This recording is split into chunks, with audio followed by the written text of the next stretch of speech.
Hello guys, and welcome back to my channel. My name is Liza McCarthy, and in today's video I am going to be doing something very fun.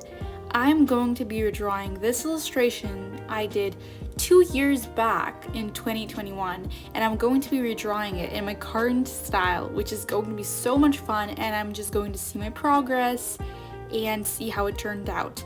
A little side note before we get started is that I filmed this video in the beginning of 2023. My style definitely changed a bit, in my coloring style, and it kind of changed a bit. But anyways, I just hope that you guys enjoy this video, and you're gonna have so much fun seeing how my whole style changes and how I really interpret this illustration in my style. It was a Draw This in Your Style challenge I did back then, and I was going to be redrawing the entry that I did first to the entry that I did right now, and I just thought it was a cute little tradition to redraw it because I love this illustration so much, and I felt very nostalgic about it, and I just thought, what better way to show you the way my style changed than by actually making a video and drawing it. So enjoy. Now, enough with a lengthy introduction. This is going to be a very fun video, and it was very fun to film. I have actually forgotten that I did this video, and when I look back into all the files I had, these were some of the recordings I did, and I finished it off. And I'm just pretty excited with you guys seeing the results and changes in this illustration. Moving on, I wanted to recommend this show. I have 2 recommendations. I've watched Shrinking. It is an Apple TV original show, and I really loved it. So basically, this is a show where there's this therapist, and his wife dies, and he goes through this, whole experience, and he's trying to regain himself, kind of gain, kind of rebuild this relationship he has with his daughter.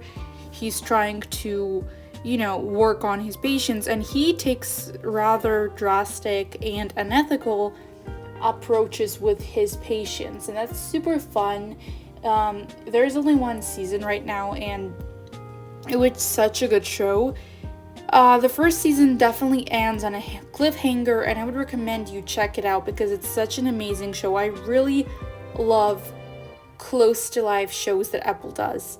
Like Physical, it was a great show. I haven't yet watched season 3, but it was a really great show, and it just really showed how a woman, for example, right, for say in this instance in this show, how she deals with negative self-image, how her thoughts are very toxic, and how she presents herself, and it shows the destructive nature of her own thoughts, and it was just a very good show.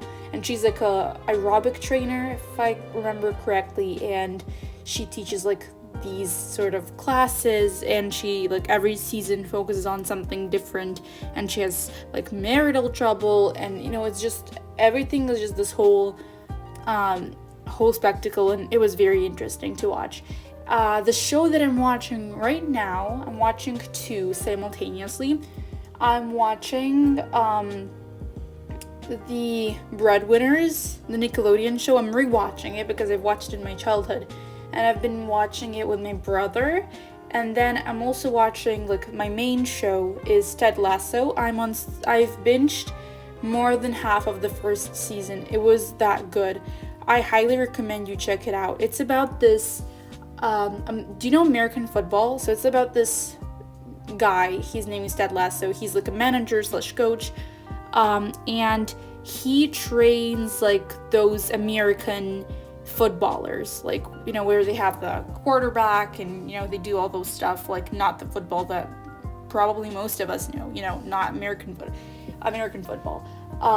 And he is recruited onto a British league to teach or kind of help coach, or manage the Richmond team in Britain, and that's where he goes. He flies 4,438 miles to coach them, and it's sort of very funny. You get to see him, his personal struggles, him being very hilarious. He's very positive. He's very optimistic.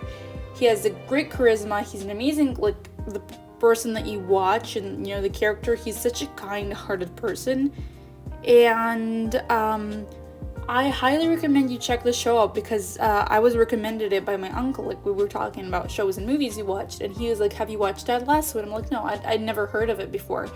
And I started, and I am literally in the middle of season 1, and I started yesterday.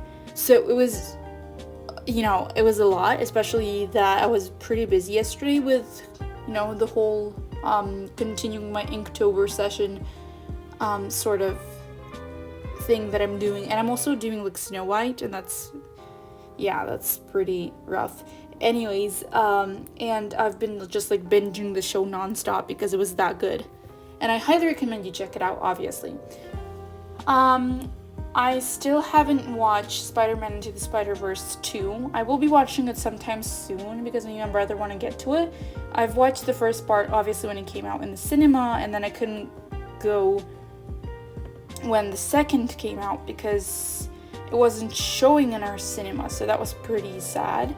However, I'm going to watch it soon, and I really want to watch it. I feel like everybody has watched it, and, like, the last person to watch it, but, like, I'm pretty excited to get to that as well.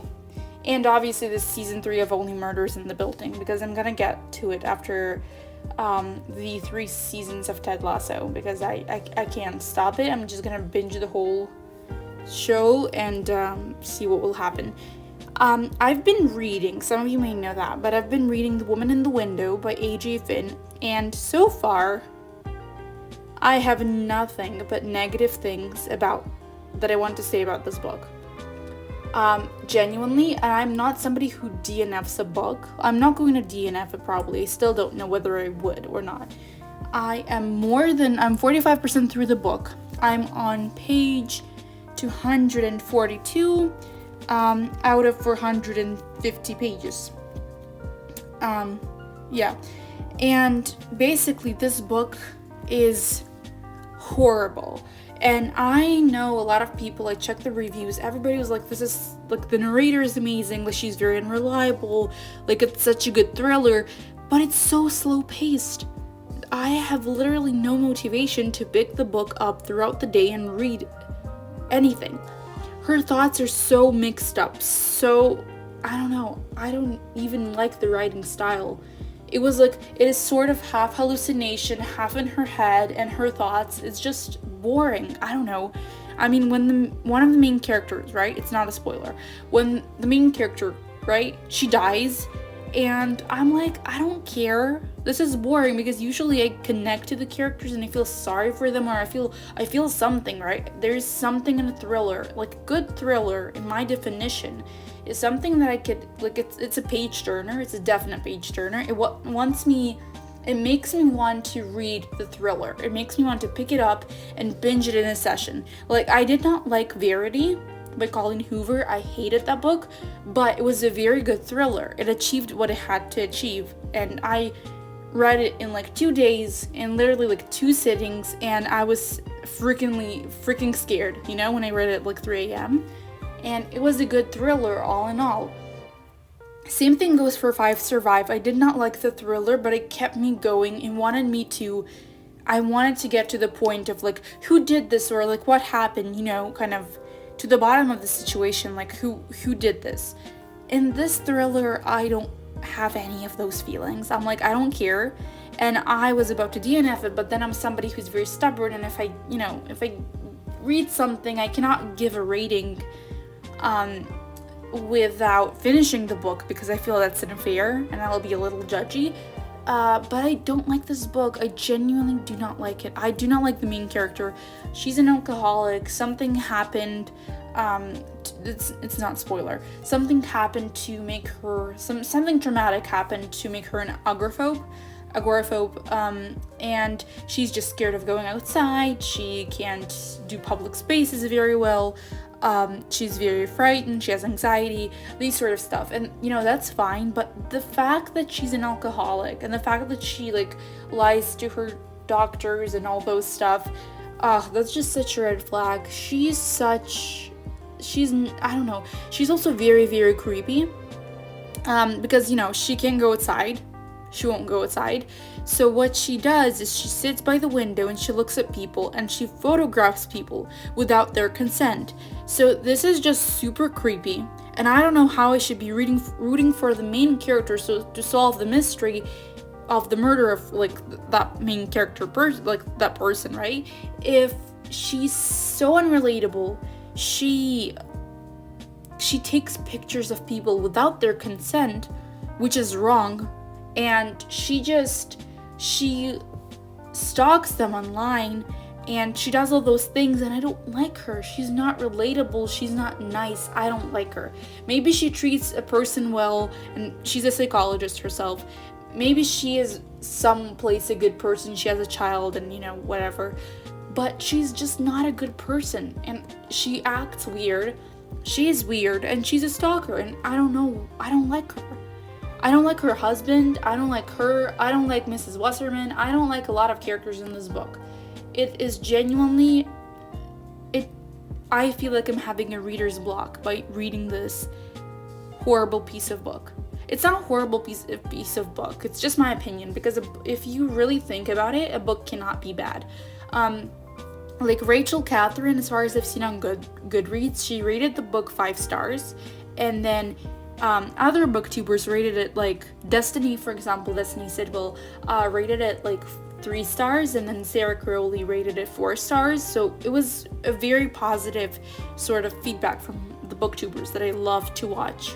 And the general public, it is 3.95, if I'm correct, out of 5 stars general rating. And I do not like this book. I wanted to give it a 2-star or a 1-star. I've heard the movie was bad. Some people told me just read the book, don't watch the movie. And I just can't imagine how I don't like this book. It's literally been a torture for me to read this book. If I stick through it, maybe it has so short chapters, right? It has everything that it could possibly make me want to read this book faster, short chapters, engaging writing, but I don't like it. I don't like everything about it. I'm sorry to say, but it's a definite 2 to 1 star. But I'm still gonna power through this one and then watch the movie and see which one is better. But probably, as people said, both are horrible. But then there is a sort of show based on this book, and it is a comedy of the movie, as far as I could say. And Kristen Bell plays in it, I think. Just a second, I'm just gonna check. Yeah, she does. It is a thriller, obviously. It has 1 season. It's a show from 2022, and it is called The Woman in the House Across the Street from the Girl in the Window. So as far as I could tell, as far as I think, it is about, I don't know whether it's about Anna, the main character in the book, or whether it's going to be the woman in the house across the street from the girl in the window, meaning it's going to be the person across the crazy neighbor that is a drunk alcoholic. I don't know. I really do not know. I mean, she's not crazy because she's an alcoholic, honestly. She's crazy because she's she has those stalker vibes that I resent, that I don't like in characters. She has those weird, creepy vibes, she's a creep, and you could definitely think of it, and I don't know. Despite her being a woman, and she has when you're in her head, she has nothing bad. She doesn't do anything bad, or she's in a creep, but her actions speak otherwise. So, I don't recommend this thriller. I will never recommend this thriller. It was horrible. It was genuinely, it may be the worst book of 2023 for me. I thought Verity was the worst book of 2023, but genuinely, this has stopped Verity. This has stopped all the bad books I've read. This has stopped, what other book I didn't like that much? You Reach Sam. Definitely, it made me cry, and it was very hard to get through. It was very, like, emotional, and so anyways, it was just like a bad book. And I'm done with the book rant. Anyways, I'm just gonna move past this. About the Snow White fan art video. So if you didn't know, probably didn't, because you don't follow me on Instagram, but I would be very pleased if you could, check my Instagram account. It's linked in the description down below. Anyways, as I've been saying, I am going to be making a Snow White fan art video where I'm going to be having this huge opinionated rant on why I think Rachel Zegler is a bad choice for Snow White. Honestly, I'm still going to watch the Hunger Games prequel, obviously, but what I felt about her speaking about Snow White was she was very entitled, in my opinion, and she was very whiny about everything, and she wasn't very... it's Walt Disney's legacy, and if you compare, like, Lily Collins or Kristen Stewart, right? If you compare them in their Snow White sort of retellings, interview from Mirror Mirror or the Snow White and the Huntsman, you could see that they're genuinely happy to play Snow White as a character. They have talked how kind she is, how feminine she is. They've said nothing but good things. And what I felt from Rachel Zegler was she was literally trashing women for choosing to have a family, for choosing to be a homemaker, for choosing those things, and thinking that if you trash other women for wanting to be a mother, for wanting to be a cook, for wanting to be any of those, or a stay-at-home mom, trashing people for that, for wanting to be a homemaker, and she thinks it's feminist to trash other women for them wanting to take on more traditional woman roles, and I don't agree with that.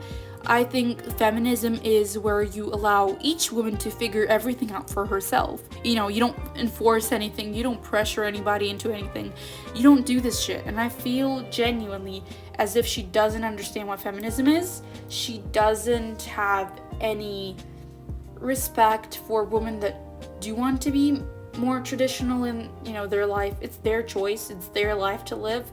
I don't know why she has to be so negative. She also spoke about for instance, how she hated the Snow White ride, how she was scared of it, how she watched the movie one time, and in another interview said she loves Snow White. So why would you take on a character if you hate the character, if you think the character is bad? I don't understand the logic. Like, you auditioned for Snow White. Why the heck would you audition for Snow White if you do not like her character, if you find her scary, unrelatable, if you find her outdated, and if you find the Princess Stalker? She literally called the Princess Stalker. She said it is quote unquote it's not 1937, evidently so. So the girl is just like all over the place. I am very happy that Disney did some damage control and allowed her to apologize. However, after watching her apology, I truly personally, don't come after me, I personally believe that she took out the victim card and she was like, alright, I'm gonna play the victim card, I'm gonna be the victim today. That's what she did, and that's what it felt like. It felt disingenuous, disingenuine, right? It's the word. It felt very forced. It felt very, I don't know why, it lacked sincerity and it lacked frankness and candor, and it was very hypocritical of her, so that's what I think. I also do not think that you could literally change your perspective, or I don't even know, like, she said that she loved Snow White, she's such an amazing princess, but then she's saying in an interview that Snow White's gonna be this leader, this heroine, but this original Snow White is not about this. It is not about her becoming a leader. I mean, Snow White and Huntsman, like the movie, did that. they showed Snow White being a leader, yet being feminine and being whatever she wanted, you know? That's what they did. So her saying that, you know, she's being original by having Snow White be so, you know, so wearing pants energy, it just felt wrong to me. Like, really felt, it bothered me actually, because you can't just change the whole plot of the movie, make something original. Why would you do a Snow White remake and make her into whatever it is you want to make her? She's not some heroine. She is, I mean, she's a resilient, strong woman, if I'm being honest, like, truly. Imagine suffering abuse from your stepmother and still being so kind-hearted and treating people with honesty, being very open, vulnerable, and just, you know, being out there and being nice, graceful, whatever. I mean, I would tell you personally that if I was treated like this, I would treat other people as shit. That's the truth. Most of us would never be vulnerable after such abuse. Most of us wouldn't even endure such an abuse, you know, being abused and forced to be like, same story with the Cinderella, like, right, being, you know, a maid in your own house. And look at those women. Their strength isn't in kicking ass or fighting men or whatever it is. Their strength is in being themselves and staying resilient and staying true to themselves despite facing such horrible abuse. And that's strength. So I don't really know what the hell she wants and how the hell she wants Snow White to be less feminine and more heroic. I really don't know. I don't get that, because that's already been made in countless of movies, and in my opinion, when it's done wrong, it's gonna look something like Captain Marvel. I love Marvel, you know that, and I don't criticize them, but Captain Marvel, there is something about this character that doesn't make sense for me. There is something that is just her character arc, just in the movies, at least, not in the comics. I don't know anything about the comics, to be honest. But in the movies, like, in the movie, I don't know. It's not it. It's not the character. There was literally, I feel like, you know, emotional aspects of her were frowned upon, and she was made like this killer robot sort of mode. So whatever, you know, I'm not gonna say anything, but if it's done wrong, you're not gonna get a good reaction from the public. That's why I feel like Captain Marvel had very negative reviews. I also watched a lot of videos dissecting Captain Marvel and how the character wasn't as good, and how people love Agent Romanoff, obviously, right? Natasha Romanoff, and how they love Wanda more in comparison to Captain Marvel. So that's another topic. I'm not gonna go off topic or anything, but I'm just saying it shouldn't be done wrong. Anyways, thank you guys so much for listening to this rant of a video. I hope you enjoyed the video, and I hope you have a great day. Bye.